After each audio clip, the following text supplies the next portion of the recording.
오늘의 말씀은 열왕기상 6장 1절부터 13절까지 말씀입니다. 이스라엘 자손이 애굽 땅에서 나온 지 480년이요 솔로몬이 이스라엘 왕이 된 지 4년 15월 곧 둘째 달에 솔로몬이 여호와를 위하여 성전 건축하기를 시작하였더라. 솔로몬 왕이 여호와를 위하여 건축한 성전은 길이가 60규빗이요 너비가 20규빗이요 높이가 30규빗이며 성전의 성소 앞 주랑의 길이는 성전의 너비와 같이 20규빗이요 그 너비는 성전 앞에서부터 10규빗이며 성전을 위하여 창틀 있는 붙박이 창문을 내고 또 성전의 벽 곧 성소와 지성소의 벽에 연접하여 돌아가며 다락들을 건축하되 다락마다 돌아가며 골방들을 만들었으니 하층 다락의 너비는 5규빗이요 중층 다락의 너비는 6규빗이요 셋째 층 다락의 너비는 7규빗이라. 성전의 벽 바깥으로 돌아가며 턱을 내어 골방 들보들로 성전의 벽에 박히지 아니하게 하였으며 이 성전은 건축할 때에 돌을 그 뜨는 곳에서 다듬고 가져다가 건축하였으므로 건축하는 동안에 성전 속에서는 방막이나 도끼나 모든 철 연장 소리가 들리지 아니하였으며 중층 골방의 문은 성전 오른쪽에 있는데 나사 모양 층계로 말미암아 하층에서 중층에 오르고 중층에서 셋째 층에 오르게 하였더라. 성전의 건축을 마치니라. 그 성전은 백향목 석가래와 널판으로 덮였고 또 온 성전으로 돌아가며 높이가 5규빗 되는 다락방을 건축하되 백향목 들보로 성전에 연접하게 하였더라. 여호와의 말씀이 솔로몬에게 임하여 이르시되 내가 지금 이 성전을 건축하니 내가 만일 내 법도를 따르며 내 율례를 행하며 내 모든 계명을 지켜 그대로 행하면 내가 내 아버지 다윗에게 한 말을 내게 확실히 이룰 것이요 내가 또한 이스라엘 자손 가운데에 거하며 내 백성 이스라엘을 버리지 아니하리라 하셨더라. 네, 오늘 본문에서는 이제 솔로몬 왕의 성전 건축에 관한 내용이 등장합니다. 그래서 오늘은 솔로몬 왕의 성전 건축 가운데서도 이 하드웨어와 같은 이 외부 공사에 대해서 우리가 살펴볼 것이고요. 내일은 이 성전의 내부 공사에 대해서, 그리고 모레는 솔로몬의 왕궁 건축에 대해서 우리가 살펴보겠습니다. 이번 한 주간은 솔로몬의 건축에 관한 내용들이 주를 이루게 됩니다. 자, 오늘 본문의 1절 말씀 보시면 솔로몬이 이스라엘의 왕이 된 지 4년 15월 곧 둘째 달에 솔로몬이 여호와를 위하여 성전 건축하기를 시작하였더라, 이렇게 되어 있죠. 솔로몬 왕의 4년은 대략 주전 966년경입니다. 과거로 가면 갈수록 연대를 측정하기가 좀 쉽지 않죠. 하지만 상대적으로 이런 왕조의 시대가 되면 연대를 측정하기가 상대적으로 더 정확합니다. 또 이스라엘 자체의 역사도 있지만 뿐만 아니라 이스라엘과 연결된 다른 나라들, 다른 민족들, 그런 나라들에도 이제 역사서가 있기 때문에 이런 것들을 이렇게 서로 비교하고 서로 짜맞추고 이러면서 언제쯤 일어난 일인지를 좀 보다 분명하게 알 수가 있죠. 그래서 왕조의 시작, 사울왕이죠. 사울왕 때가 대략 1050년, 주전 1050년에서 1010년 정도. 그리고 다윗왕은 주전 1010년에서 주전 970년 정도. 그리고 솔로몬은 주전 970년에서 주전 930년 정도. 자, 이렇게 보기 때문에 물론 여기에서 제가 대략이라고 말씀드린 이유는 조금씩 차이는 있는 것입니다.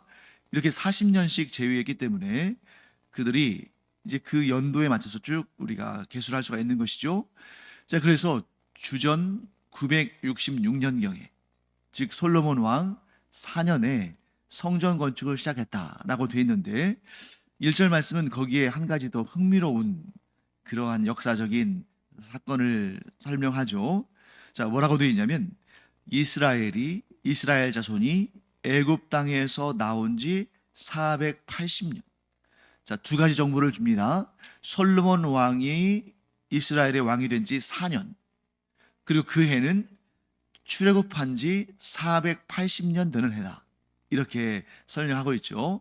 자, 그렇다면 거기에서 우리가 출애굽 연도를 좀 추측할 수가 있죠. 자, 솔로몬 왕 4년은 966년, 주전 966년, 기원전이죠.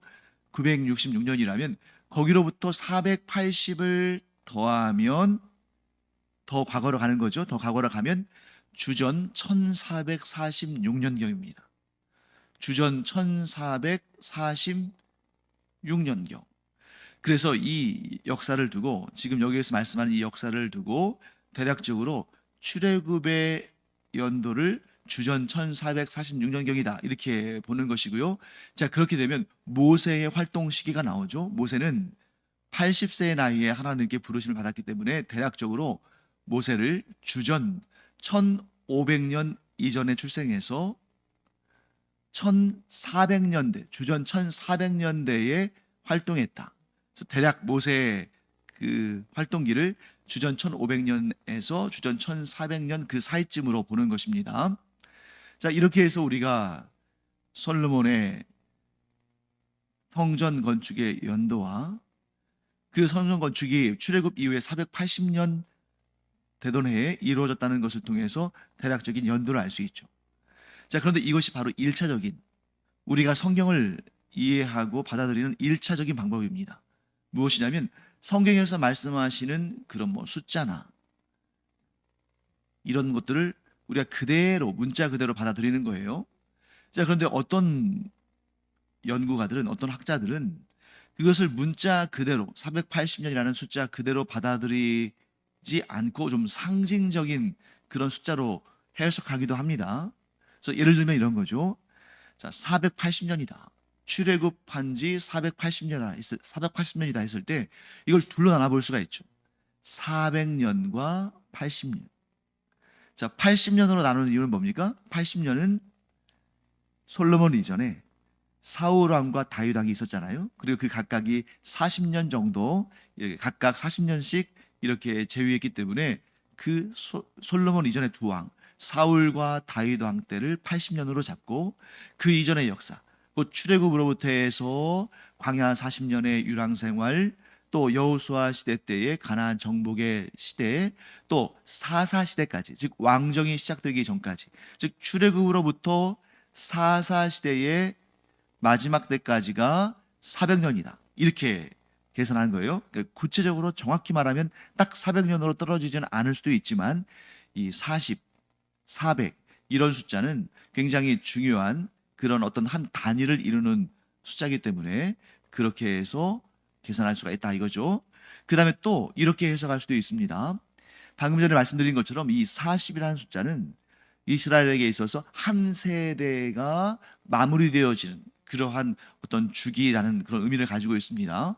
그래서 출애굽한 이스라엘 백성들이 광야에서 40년 동안 유랑 생활을 한 이유는 원래는 애굽에서부터 나와서 가나안 땅에 들어가는 데 있어서 블레셋 사람의 길, 왕의 길이라고도 하죠. 그 길로 가면 빨리 가면 한 3, 4일, 보통은 한 일주일이면 들어갈 수 있는데 그렇게 하지 않으시고 하나님께서 이제 이스라엘 백성들을 다른 길로 돌리시죠. 왜? 그 블레셋 사람의 땅의 길로 가게 되면 전쟁을 하게 될 게 분명한데 그렇게 되면 그들은 전쟁을 경험한 적이 없는 그들은 다시 안정된 애굽으로 돌아가려고 했기 때문이죠. 그래서 하나님께서 그들의 경로를 이제 시내 반도 쪽으로 이렇게 시내 광야 쪽으로 꺾으셔서 시내산에 도착하게 하시고 거기에서 언약을 맺으시고 그 다음에 이제 가데스 바네아를 통해서 한 1년쯤 시간을 소요한 다음에 이 출애굽에서부터 가데스 바네아까지 대략 한 1년 정도, 그리고 거기에서 곧바로 가나안 땅에 들어가게 하실 목적이었는데 그 가데스 바네아에서 정탐꾼들의 사건이 있었죠. 여호수아와 갈렙만 믿음으로 그 땅을 차지할 수 있다고 하나님께서 그 땅을 우리에게 주셨다고 고백했고 나머지 10명의 정탐꾼들은 우리는 도무지 그들과 상대할 수 없다. 우리는 그들의 밥이고 우리가 보기에도 메뚜기 같다. 그러니 그들 보기에 어떻겠느냐 하고 그렇게 하나님을 원망하고 절망했을 때에 그들의 그 불신앙으로 인해서 그 출애굽 기성세대 1세대가 다 광야에서 생명을 거두도록, 즉 믿음으로 반응한 여호수아와 갈렙을 제외한 나머지는 다 그 광야에서 인생을 마감하도록 하셨는데 그 기간이 40년이었던 거죠. 그래서 40년은 한 주기라는 의미를 가지고 있는데 한 세대의 한 주기, 이 40년에다가 곱하기 12, 12는 완전수죠. 그래서 12세대, 40년이라는 한 세대의 주기가 12번이 반복된 그런 연도, 그게 이제 480년이다. 자, 그러면 거기에는 어떤 의미를 또 담을 수가 있냐면 하나님께서 이 출애굽하게 하신 다음에 이 백성들을 시내 산으로 이끄셔서 거기에서 그들과 언약을 맺으시고 그리고 그들에게 하나님의 임재를 상징하는 성막을 짓게 하시고 하나님을 섬기게 했는데, 성막은 그야말로 임시처소잖아요. 이동하는 임시처소. 그런데 480년 동안 임시처소에 거하시던 하나님께서 다윗의 그 간절한 소원을 들어주시되, 다윗 때가 아니라 솔로몬 때, 그의 아들 솔로몬 때, 다윗은 이제 피를 많이 본, 즉 전쟁을 많이 경험하는 그런 세대 사람이었기 때문에 전쟁 없는 평안한 때에 하나님께서 성전을 짓게 하시는데, 만일 전쟁이 한창 진행 중인데 그때 자기의 그 어떤 영적인 열망으로 성전을 짓기 시작하면 국가의 모든 국력을 거기에 쏟아부어야 되는데, 그러면 나라가 망하기가 딱 좋죠. 그러니까 하나님께서 솔로몬에게 다윗을 생각하셔서 솔로몬에게 복을 주셔서 그때에는 우리가 앞에서 살펴본 것처럼 나라가 아주 발전하고 또 솔로몬이 지혜로워서 이런 전쟁하지 않고도 막 조공을 받는 그런 평화의 시대를 하나님께서 허락하셨기 때문에 그때의 성전을 건축하게 하셨는데, 그래서 480년 성막의 시대를 하나님께서 종결하시고 480년 만에 40년 곱하기 12세대 480년 만에 하나님의 집을 세우게 하셨다. 이렇게도 해석할 수가 있습니다. 다양한 견해들이 있을 수 있는데 그래도 우리는 1차적으로 성경을 읽고 받아들일 때 어떻게 받아들이는 게 제일 좋겠어요? 네. 성경의 상징이다, 비유다, 이렇게 말씀하실 때는 그 상징과 비유 속에 담겨 있는 의미들을 깨닫기 위해서 다양한 해석들이 존재할 수 있겠습니다만, 그렇게 상징이나 비유라고 말씀하지 않을 때는 문자 그대로 받아들이는 것이 가장 좋겠죠. 그래서 대략적으로 주전 1446년경에 출애굽 사건이 있었고, 그로부터 480년 후인 주전 966년, 곧 솔로몬 왕 제위 4년 되던 해에 성전 건축이 시작되었다. 이렇게 정리할 수가 있겠습니다. 자, 2절부터 8절까지는 성전의 규모와 모양, 구조 같은 내용들이 이제 설명이 됩니다. 이 내용들을 우리가 외울 수는 없을 거예요. 대략적인 그런 규모, 형태, 구조 이 정도만 알면 되고, 지금 현재 성전이 남아있지 않기 때문에 우리가 이 본문을 통해서 듣는 것만으로는 성전이 어떻게 생겼는지를 정확히 알 수는 없습니다. 하지만 기록이 되어 있기 때문에, 그림은 없지만 기록되어 있기 때문에 대략적인 규모와 또 형태, 구조를 알 수가 있습니다. 자, 제일 먼저 무엇이 언급되어 있냐면 성전의 규모죠. 길이가 60규빗, 즉 입구에서부터 저 뒤쪽 지성소의 끝부분까지 길이가 60규빗. 또 너비, 즉 딱 앞에서 봤을 때, 현관 입구에서 봤을 때 너비가 20규빗, 또 높이는 30규빗 이렇게 되어 있습니다. 길이 60규빗, 너비 20규빗, 높이 30규빗 이렇게 되는데, 그래서 오늘날의 수치로 우리가 환산해 봐야죠. 이 규빗만 하면 제대로 안 들어오잖아요. 그래서 기본적으로 이스라엘 백성들이 사용하는 그 길이의 단위 규빗은 성인 남성의 이 팔꿈치 끝에서부터 가운데 손가락 끝까지의 길이입니다. 그래서 일반적으로 규빗은 오늘날 단위로 대략 한 45cm 정도 돼요.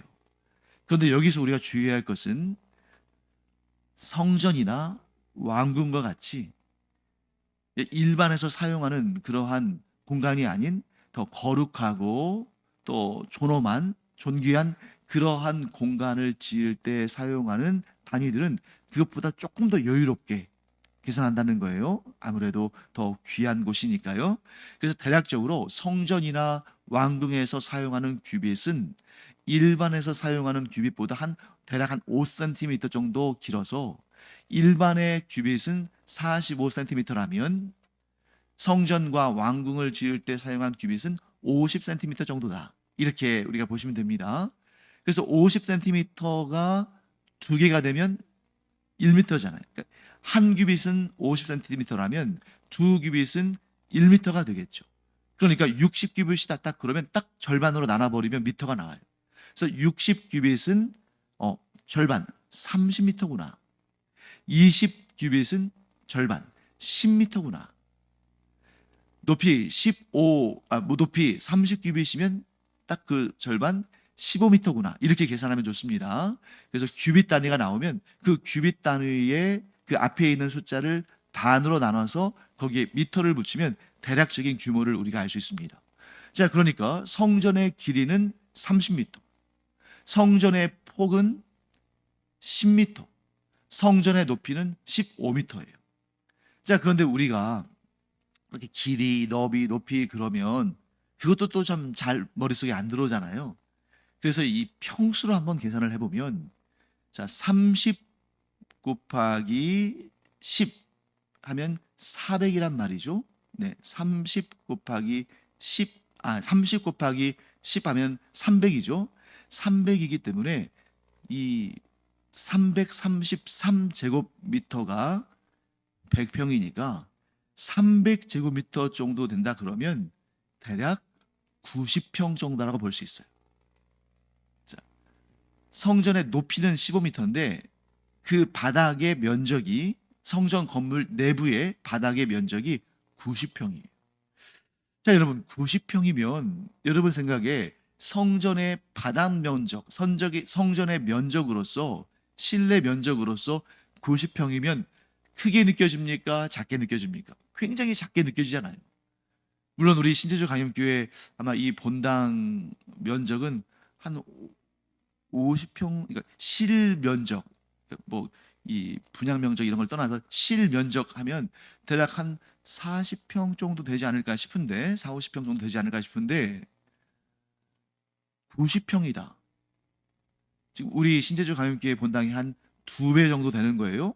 그러면 뭐 우리 신제주 강염교회의 면적의 본당의 면적의 2배다. 그러면은 뭐 크다고 느낄 수도 있습니다만 그 거룩하신 하나님께 7년 6개월이나 되는 기간을 동원해서 정말 최고의 것들을 다 모아서 건설한 성전의 실내 면적이 90평이다 그러면 굉장히 작게 느껴질 수밖에 없죠. 아니, 성전이 내가 생각했던 것보다 너무 작다. 뭐 높이는 15m니까 뭐 한 5층 정도 높이니까 당시의 건물로서는 상당히 높다고는 볼 수 있는데 바닥 면적이 90평이라면 너무 작은 거 아닌가 이렇게 생각할 수 있는데 그렇지가 않습니다. 자, 왜 그러냐면 자, 오늘날 좀 중형 혹은 대형 교회들은 그 본당 면적이 뭐 수백 평, 수천 평 되기도 하겠죠. 성전보다 훨씬 더 크겠죠. 뭐 몇 배, 몇십 배, 심지어 몇백 배가 될 수도 있습니다. 그런데 오늘날 이 우리 교회, 개신교회의 예배당 면적이 넓은 것은 그곳에 다 성도들이 들어와서 예배를 드리잖아요. 그곳에 다 모여서 예배를 드리니까 그 본당 면적이 넓을 수밖에 없죠.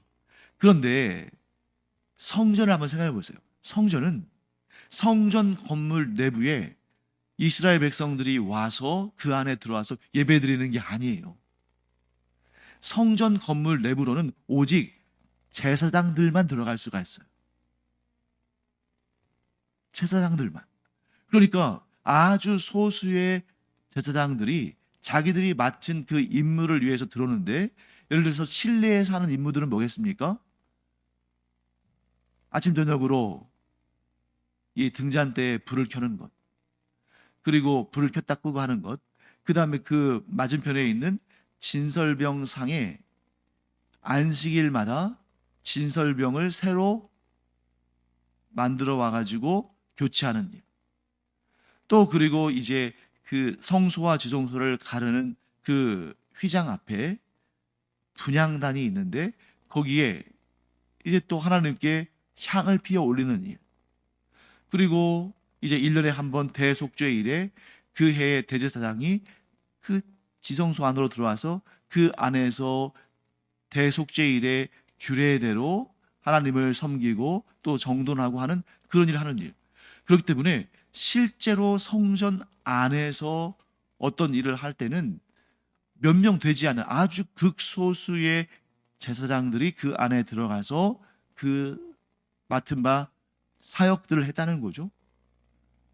그러니까 예를 들면 한 명 혹은 두 명, 아주 이런 소수의 서너 명, 이렇게 소수의 사람들이 들어가서 맡은 바 직분을 감당했기 때문에 그렇게 많은 사람들이 그 안에 들어갈 필요가 없어요. 또 그 안에 있는 구조물들도 아주 단순하죠. 등잔대, 메노라라고 불리는 등잔대, 진설병상, 분향단, 그리고 그 지성소 안에 들어가면 언약궤, 이 정도의 구조물들밖에 없기 때문에, 물론 이제 거기에 두 그룹을 이렇게 조형물을 세우기도 하고 했습니다만, 그게 사람들이 막 들어가서 북적북적거리는 그런 공간이 아니거든요. 대신에 성전에서 가장 넓은 면적을 차지하는 곳은 성전 뜰입니다. 성전 뜰은 보통은 안뜰과 바깥뜰 이렇게 구분해요. 좀 더 세분하면 또 안뜰과, 즉 제사장의 뜰과 또 유대인들의 뜰, 이방인의 뜰, 여성의 뜰 이렇게 나뉘기도 합니다만, 기본적인 구조는 안뜰과 바깥뜰이에요. 이 안뜰은 제사장들의 뜰입니다. 그래서 거기에는 뭐가 있습니까? 번제단이 있어서 백성들이 하나님께 드리는 제물들을 가져다가 거기에서 하나님께 태워 드리는 거죠. 그 일들은 제사장들과 레위인들이 감당했습니다. 이게 안뜰이에요. 그래서 그 안뜰에다가 또 울타리를 짓고 바깥뜰이 있는데, 그 바깥뜰은 이스라엘 백성들이 하나님을 찾아올 때, 예를 들면 절기나 대성회로 모일 때는 그 바깥뜰에서 모이죠. 그러니까 그 백성들이 많이 몰려왔을 거 아닙니까? 특히 3대 절기 같은 경우는. 그러니까 이 바깥뜰이 굉장히 넓은 거죠. 그래서 이스라엘 백성들의 그 회중의 공간을 위해서, 모임 공간을 위해서는 바깥뜰이 사용이 되고, 제사를 위해서는 안뜰이 사용되고, 또 성전의 건물 내부, 즉 성소와 지성소는 아주 극소수의 제사장들이 들어가서 그 하나님께서 맡기신 사명들을 감당하기 때문에 실내 공간이 그렇게 클 필요는 없었다, 이렇게 정리할 수가 있겠습니다. 자, 그 다음에 성전의 성소, 그 성소로 들어가는 그 현관 문, 휘장으로 이렇게 덮여져 있죠. 그 성소 앞에는 주랑이 있었어요. 자, 이제 여러분 앞으로 이 주랑이라는 표현들이 나올 텐데, 주랑을 어떻게 이해하시면 좋으냐면, 여러분 호텔이나 큰 건물들 같은 데 가면 그 귀빈들이 이렇게 차를 타고 들어왔을 때 비를 맞지 않도록 거기에 이렇게 반은 실내고 반은 외부 공간, 즉 위에 지붕은 씌워져 있는데 그 아래는 사실 실내 공간은 아닌, 그러니까 예를 들면 이런 일종의 캐노피 같은 그런 공간이 있죠. 그게 바로 주랑입니다. 그리고 이 주랑의 용도는 반은 실내고 반은 실내와 같은 곳이기 때문에 제사장들이 성전 안에 들어갈 때 비가 예를 들어서 비가 온다면 비를 흠뻑 맞고 들어갈 수는 없잖아요.